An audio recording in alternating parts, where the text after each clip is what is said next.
Yo, what's the deal? It's your boy 12byte, and when the great Liukage speaks, the world listens. Now, I hear Activision may be taking the Call of Duty franchise back to its basics. Now, I'm gonna bet that it's going to be World War II, only because Battlefield already did World War I. So you might as well undercut the sales, and yes, that was a pun intended, of a potential World War II sequel to Battlefield 1 by EA. Now, here's where Activision's gonna fuck it all up, though. Now, they're gonna give us some bare bones ass product with monthly releases and updates to the online infrastructure of the game. And I think that was something that was kind of seen with Guitar Hero. You know, multiplayer wasn't even featured in Guitar Hero until maybe 6 months to a year later. I was just so frustrated I stopped following it, man. I mean, I really traded in my guitar and all that. But to get back on the topic, they're really gonna have to try and incorporate some type of modern thinking into this historic product. You know, something that's gonna reward you for the grind. You know, something that's gonna make unlocking items fun and enjoyable again. You know, they're gonna have to somehow blur the lines on realism and that frantic arena like combat that we all enjoy, whether you admit it or don't want to admit it. You enjoy it, and you enjoy Call of Duty. You just don't like that it's actually shit right now. But that should come as no surprise, because it was a game that they just fed to us like candy. I mean, we enjoyed it. We were addicted to it like drugs. It was crazy. And like I mentioned in other videos, I mean, for a lot of people, it's something that you can kick. It's just that when you've been used to this for so long, what else is there out there to play? And what else is there that you can trust that is going to be a good product or a finished product, or at least going to give you something that's still enjoyable, even though it's crap? It's better than this other crap that I don't want a chance. But you better not mention Titanfall 2 in that statement, because Titanfall 2 is a glorious game. I'm trying to tell you guys. I ain't gonna talk about it in this video because this is about Call of Duty, but look up Titanfall. I'm telling you, look up Titanfall 2. Now, when I say incorporate modern thinking into this historic product, what I'm trying to say is, I mean, I understand that it's World War II, but if you remember in the old games where like the weapon system and the unlocking system, it was bland, it was basic. You can't bring this historic game and then bring like the historic infrastructure as well. You can't do that.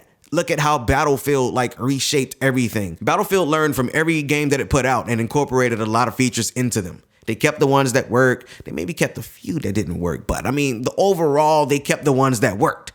Call of Duty, on the other hand, they strip things from the bare bones. They say that they rebuild them, and they always look the same, and it always feels the same. And the only thing is like, okay, the only positive that I can say about their weapon system or their weapon class system is the fact that they incorporated that pick 10 shit. That pick 10 shit was crazy, because it just made, your possibilities endless. Like, if you wanted to play with just perks and perks only, then you can do that. If you wanted to play with just, all the guns or 2 primary weapons, you can do that. This is what I'm saying that they're going to have to put into their World War II product. And knowing them, I know they're keeping track of all the people who are playing Call of Duty Modern Warfare Remastered. And they're thinking, yo, what we put in this game actually works. So we should put out a new game that's just as simplistic and bare bones as this. Don't do that shit. They're gonna have to bring new ways that people can interact with these old weapons and fall in love with them again. Like, it's gonna be a tough thing to do, because how many times have Call of Duty already tried to reinvent the wheel? Now, again, this video is only stemmed from a banner drop in London somewhere, so there's not much that I can really confirm in this conversation, but I do want to say it was a great marketing strategy to release Infinite Warfare with Modern Warfare. That was crazy. I didn't buy it because they were trying to force you to buy into Infinite Warfare in order to get Modern Warfare, and I wasn't into that. I mean, I didn't care for Modern Warfare that much. I mean, if they were to play that card with Modern Warfare 2, maybe I would give in.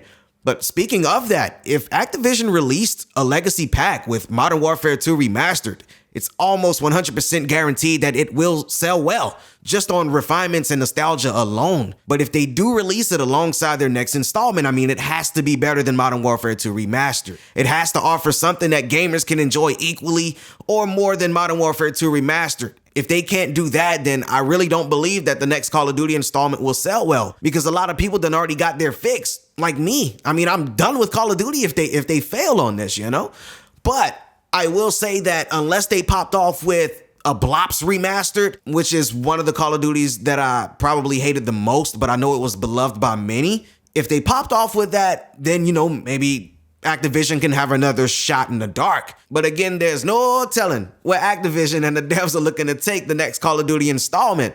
But my bet's on World War II. So I'm going to stop this conversation right here. For more exclusive content, make sure you head over to 12byte.net. This has been The Great Liukage Speaks. If you enjoyed this video, leave a like for me. Subscribe if you fucks with me, man. And most importantly, when The Great Liukage speaks, the world listens.